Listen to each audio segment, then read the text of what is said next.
प्यारे साथियों नमस्कार।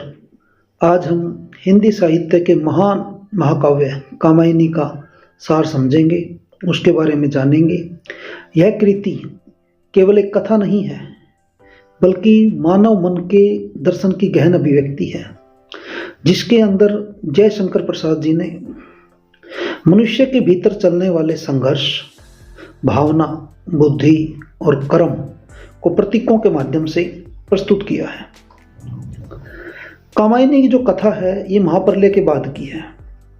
प्रलय में समस्त सृष्टि नष्ट हो जाती है, केवल मनु जीवित बचते हैं और वे एक ऊंचे पर्वत पर शरण लेते हैं।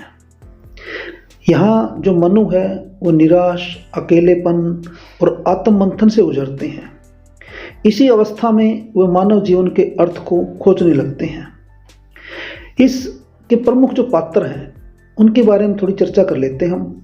जो मनु है, मनु ये मानव का प्रतीक है, कर्मशील है, संघर्षशील है और खोजी मानव है, जो जीवन में संतुलन चाहता है। इसके अंदर जो दूसरा कैरेक्टर है वह श्रद्धा, भावना और प्रेम की प्रतीक है। जीवन में आशा, करुणा और सृजन की शक्ति। बिना श्रद्धा के जीवन नीरस हो जाता है। और तीसरा जो कैरेक्टर है वो है ईड़ा, बुद्धि और तर्क की प्रतीक है। ये विवेक, ज्ञान और विज्ञान का प्रतिनिधित्व करते हैं। केवल बुद्धि से जीवन कठोर और शुष्क बन जाता है। जो कामायनी है इसका जो मूल संदेश की यदि हम बात करें तो वो है न भावना के बिना जीवन, न बुद्धि के बिना दिशा। इसमें क्या होता है, इस कहानी में प्रलय के बाद मनु का सामना श्रद्धा से होता है।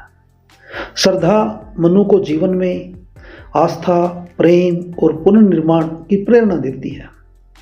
मनु श्रद्धा के साथ नया जीवन आरंभ करते हैं, लेकिन तभी ईड़ा का प्रवेश होता है। ईड़ा मनु को समझाती है कि केवल भावना के सहारे जीवन नहीं चल सकता, तर्क और विवेक भी आवश्यक है। जो मनु है, मनु ईड़ा के प्रभाव में आकर श्रद्धा से दूर हो जाते हैं। अब मनु का जीवन बुद्धि प्रधान हो जाता है। जैसा कि लगभग सभी व्यक्तियों के जीवन में ये अवस्थाएं आती है। लगभग हर व्यक्ति जो बुद्धिमान है, जो समझदार है, वो इन्हीं अवस्थाओं से गुजरता है, परंतु उसमें ऊष्मा और संवेदना का अभाव दिखने लगता है और यहीं से फिर संघर्ष शुरू होता है। इस रचना में भी संघर्ष जयशंकर प्रसाद जी दिखाते हैं और यही मानव जीवन की सच्चाई भी है। ये संघर्ष किस किस के बीच में होता है? संघर्ष होता है भावना बनाम बुद्धि, हृदय बनाम मस्तिष्क। अब यहाँ पे जो अगला पॉइंट आएगा वो आएगा संकट और आत्मबोध।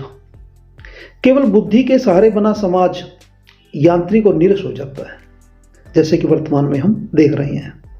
मनु को यह अनुभव होता है कि उन्होंने श्रद्धा को त्याग कर जीवन की आत्मा खो दी और अंततः मनु आत्मबोध को प्राप्त करते हैं। वे समझते हैं कि श्रद्धा और ईड़ा दोनों आवश्यक है, परंतु उनका संतुलन ही जीवन को पूर्ण बनाता है। अब हमें क्या सिखाती कामायनी? कामायनी सिखाती है कि केवल जो भावना है वो अंधविश्वासी बना सकती है आपको, और जो बुद्धि है केवल वह अहंकारी बना सकती है।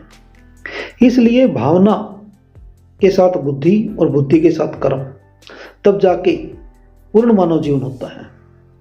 जयशंकर प्रसाद जी का यह महाकाव्य आज भी उतना ही प्रासंगिक है जितना अपने समय में था। तो इसलिए हमें ये जो कालजयी रचनाएं हैं इनको पढ़ते रहना चाहिए और जीवन में कुछ समय किताबों के साथ बिताना चाहिए। धन्यवाद।